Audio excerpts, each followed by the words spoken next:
electrolitos, ácidos, bases y pH. Bien. Nosotros vimos que existe lo que se llama un equilibrio químico o equilibrio molecular, que es la experiencia que ustedes recién vieron del nitrógeno-oxígeno 2 que se transforma en nitrógeno 2, oxígeno 4. Eso es un equilibrio molecular. Hay sustancias que en la naturaleza, en vez de estar en equilibrio con sus moléculas, están en equilibrio con sus iones. Así tenemos, desde la antigüedad, sustancias conocidas como ácidos, que son aquellas sustancias que tienen un sabor agrio, como el vinagre, ¿sí?, que se debe su sabor al ácido acético, las frutas cítricas, etc. Estos ácidos o sustancias ácidas reaccionan con los metales para producir hidrógeno. Reaccionan con los bicarbonatos y carbonatos para neutralizarse.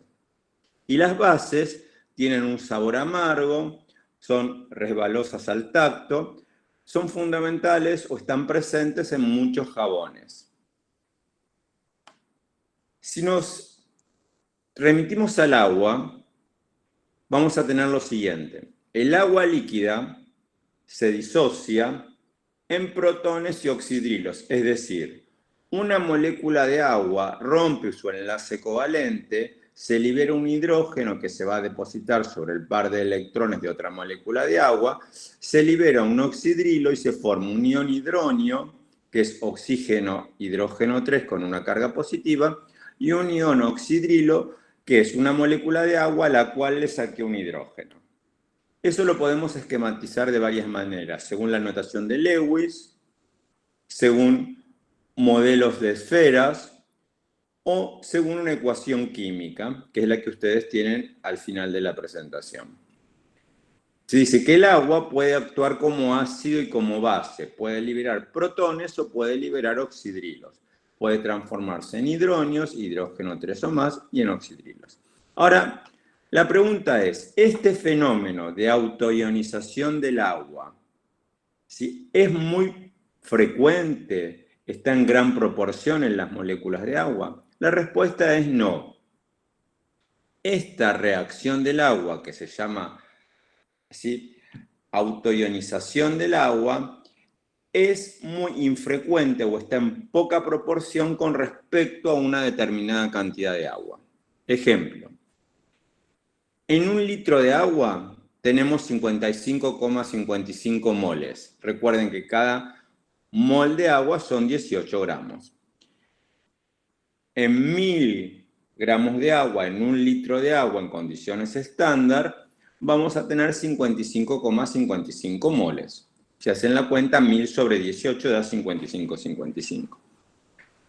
De ese número de moles de agua, solamente 1 por 10 a la menos 7, 0,000001 moles de agua por litro está disociado. Ocurre esta reacción. Fíjense que proporcionalmente es muy pequeño. La mayor cantidad de agua está como agua molecular. Y solamente muy pequeña proporción, 1 por 10 a la menos 7 moles por litro está disociada. De esta manera nosotros podemos plantear lo que se llama una K sub C, una constante de equilibrio en función de las concentraciones para el agua. Cualquier constante de equilibrio se escribe producto de la concentración molar de productos, multiplicación de la concentración molar de productos, en este caso protones y oxidrilos, dividido concentración molar de reactivos, en este caso del agua. Este valor, como yo les dije, numéricamente es lo siguiente. Concentración molar de protones en un litro de agua, 1 por 10 a la menos 7. Concentración molar de oxidrilos en un litro de agua, 1 por 10 a la menos 7. Muy pequeño. Solo muy pequeña cantidad de agua se disocia o ioniza. Concentración molar de agua en un litro de agua son 55,55 moles. Fíjense que este número es extremadamente grande con respecto a estos números que son muy pequeños. Por lo tanto, este número, como es constante, no se lo tiene en cuenta para el cálculo. Es así que, no teniendo en cuenta el valor de 55,55, este producto de 1 por 10 a la menos 7 por 1 por 10 a la menos 7 da 1 por 10 a la menos 14. ¿Qué se dice entonces? Que la KW o capsule water, ¿sí? K del agua, es 1 por 10 a la menos 14 a 25 grados Celsius. Este valor nos indica que el agua está muy poco disociada, que el agua en estado iónico, protones y oxidrilos son muy pocos en un litro de agua, ¿sí? Del orden de 1 por 10 a la menos 7. Este KW, luego vamos a volver a este ejercicio, nos permite plantear lo siguiente. Como este valor es muy pequeño, del orden del 1 por 10 a la menos 7 para el agua, los franceses llevaron este número a un número entero, aplicando logaritmos. Es decir, si nosotros a un número muy pequeño le aplicamos logaritmo decimal, ese número muy pequeño, si yo aplicara el logaritmo de 1 por 10 a la menos 7, es menos 7. Logaritmo decimal de 1 por 10 a la menos 7 es menos 7. Por eso los franceses dijeron, bueno, vamos a aplicar el menos logaritmo. Aplicando el menos logaritmo lo colocamos, ¿sí?, con números positivos. Entonces tendríamos, si la concentración de protones en el agua es 1 por 10 a la menos 7, este número menos el logaritmo de 1 por 10 a la menos 7 es 7. A este número se le llama la función P. En este caso, la función P de la concentración de protones. Como es la función P de la concentración de protones, es el pH de 1 por 10 a la menos 7 que tiene el valor 7. Por lo tanto, el pH del agua neutra, ¿sí?, se considera 7. ¿Por qué? Porque su concentración de protones es del orden de 10 a la menos 7. Recuerden, esto es una función matemática. Es aplicar el menos el logaritmo, la función P, es aplicar el menos el logaritmo. Si estamos hablando de protones, se llama pH, por eso es la H, porque son protones. Pero podría ser P de cualquier cosa, porque la función P es menos el logaritmo. P de X es el menos el logaritmo de X. Ahora, ¿qué ocurre? Se trabajó para soluciones diluidas. ¿Qué quiere decir soluciones diluidas? Soluciones cuyas concentraciones molares siempre son del orden de 0,1 y más pequeñas, ¿sí? No concentraciones altas, siempre menores a 0,1. Entonces, si yo tengo concentraciones menores a 0,1, quiere decir que estoy generando diluciones, ¿sí?, cada vez menos soluto por litro de solución. Entonces voy a tener soluciones muy, muy diluidas. ¿Y cuál sería el límite de dilución razonable para poder medir la concentración de una solución? Y esto tiene que ver con un criterio físico y un criterio de medición. Yo puedo diluir y puedo encontrar una concentración sumamente baja. Una concentración mínima sumamente baja, ¿sí?, es del orden de 10 a la menos 7, justamente la concentración de protones y de oxidrilos del agua. Entonces, se trabaja con concentración de soluciones del orden de 0,1, ¿sí?, a 0,000000001. Es decir, concentraciones desde 0,1, 10 a la menos 1 a 10 a la menos 7. De esa forma voy a tener valores, ¿sí?, para el pH que van a ir desde 0 hasta 7. ¿Por qué? Porque si esto es 10 a la menos 7, esto es 7, ¿sí? Ahora, si es 10 a la menos 6, ¿sí?, es 6. Si es 10 a la menos 5, es 5. Si es 10 a la menos 4, es 4. Si es 10 a la menos 3, es 3. Si es 10 a la menos 2, es 2. Si es 10 a la menos 1, es 1. ¿sí? Y si es 10, es 0, pero nosotros estamos trabajando siempre con concentraciones, ¿sí?, del orden de 0,1, o sea, de esta escala para aquí. Entonces, concentraciones más diluidas no tiene sentido, porque más diluida no la podría obtener porque sería lo mismo que agregar una gota de un ácido en el mar, no tiene sentido. ¿Sí? Y concentraciones más grandes se me van de la escala. Entonces, el pH está definido para soluciones diluidas, tanto sean de ácidos como de bases.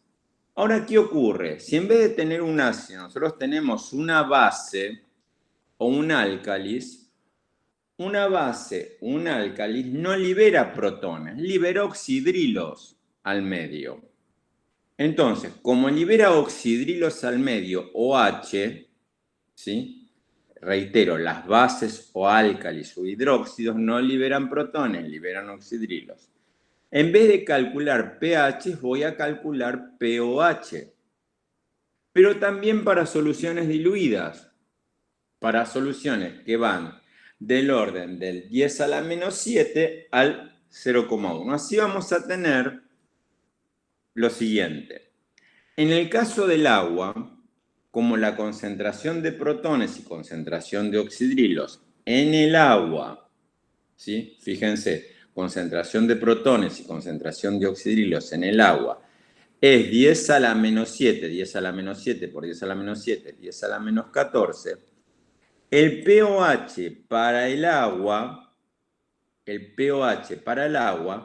también es 7. Por lo tanto, pH más pOH es igual a 14. ¿Por qué? Porque menos el logaritmo de 10 a la menos 7 es 7, menos el logaritmo de 10 a la menos 7 es 7, 7 más 7, 14. Para el caso del agua, ¿sí? O de soluciones que estén, soluciones acuosas en contacto con el agua.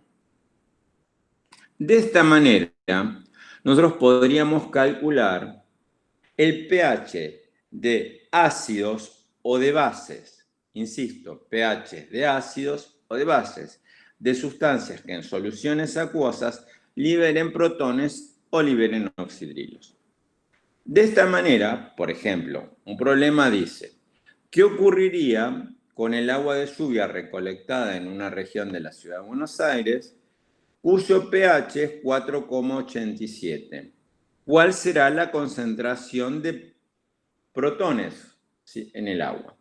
Recuerden que el pH se define como una escala que me indica cuán ácido, cuál alcalino es una sustancia. Si yo tengo el valor de un pH que se mide con, ¿sí?, un papel de pH, con una escala de pH, con un aparato que se llama pHímetro, ¿sí?, o con este aparato electrónico, o con un indicador, yo puedo saber, conociendo el pH, si la sustancia es un ácido o es una base, es decir, si en el agua hay ácidos o en el agua hay bases.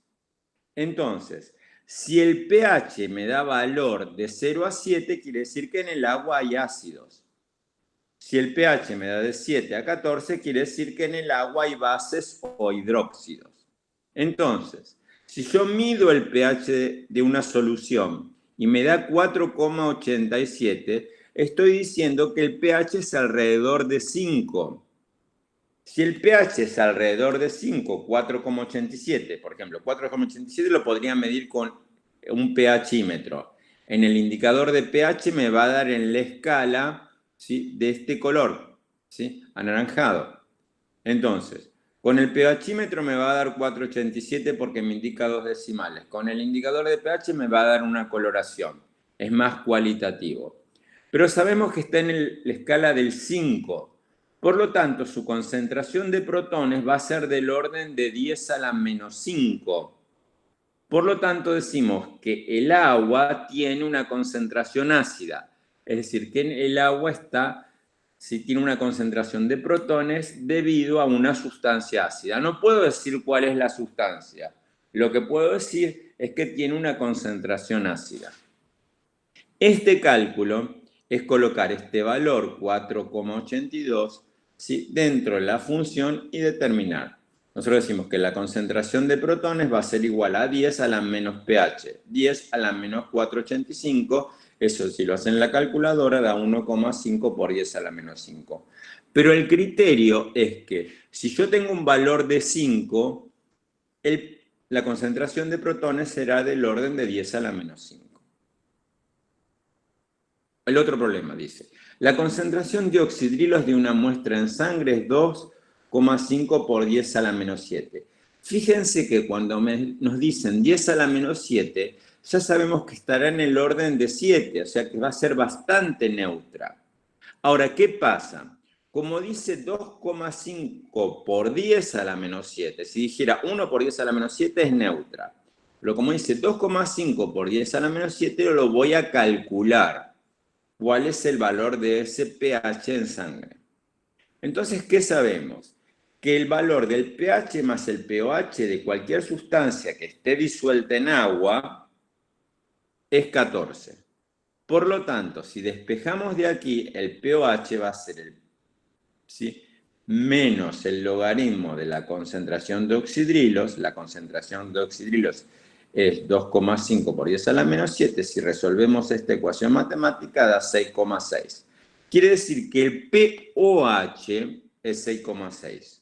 Como pH más pOH es 14, el pH será 14 menos el pOH, 7,40. Quiere decir que en la escala de 7, que es neutro, esta muestra de sangre tiene un pH de 7,4. Quiere decir que está corrido para la escala alcalina, ¿sí? Porque 7 es neutro. Si es mayor que 7, es alcalino básica, ¿sí? Si es mayor que 7, es alcalino básica. Si es menor que 7, es ácido. En este caso, como el valor de la sangre, el pH me da 7,4, está en la escala del alcalino, de 7 a 14 es alcalino.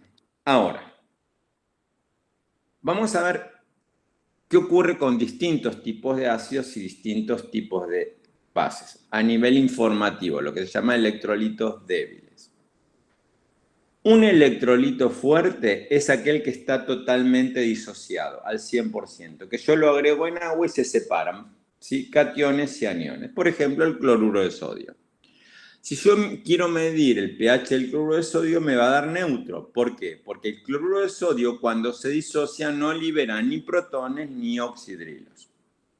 Ahora, hay electrolitos que cuando se disuelven en agua, liberan protones y oxidrilos. En ese caso, puedo medir su pH. Por ejemplo, el ácido acético, que es carbono, hidrógeno 3, carbono, oxígeno, oxígeno, hidrógeno. Cuando se disuelve en agua, el ácido acético libera protones.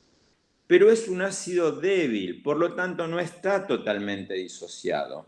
Si yo agrego 100 moléculas, las 100 moléculas no se van a disociar totalmente, solo una fracción de ellas. Por lo tanto, como no está disociado totalmente, su acidez no es tan fuerte, se lo llama un ácido débil. Así tenemos que algunos ácidos en agua no se disocian totalmente, sino parcialmente. Esos ácidos se los llama ácidos débiles. Nosotros en el parcial vamos a trabajar solamente con ácidos y bases fuertes. Estos, ¿sí? Ácidos y bases fuertes, por ejemplo, aquí tienen una lista de ácidos fuertes, son los que se disocian totalmente. De estos puedo calcular el pH directamente. Del ácido acético, el primer ejemplo, no. Entonces, fíjense, aquí tenemos una lista de débiles. Fluorhídrico, ¿sí? Ácido nitroso, ¿sí? El sulfato ácido, el agua actúa como ácido y como base débil. Nosotros en el parcial le vamos a indicar que vamos a estar trabajando con ácidos fuertes, que están disociados totalmente, o con bases fuertes, que están disociadas totalmente. Así vamos a tener algunas sustancias que están disociadas totalmente. Por ejemplo, un ácido débil, fluorhídrico, si ácido nitroso, estos son débiles, y las bases fuertes, hidróxido de sodio y hidróxido de potasio. Ahí tiene un ejemplo de un ácido débil, pero insisto, nosotros vamos a trabajar solamente con los fuertes. Bueno, ahora vemos si hay alguna duda. ¿Sí? Denme un minutito, por favor.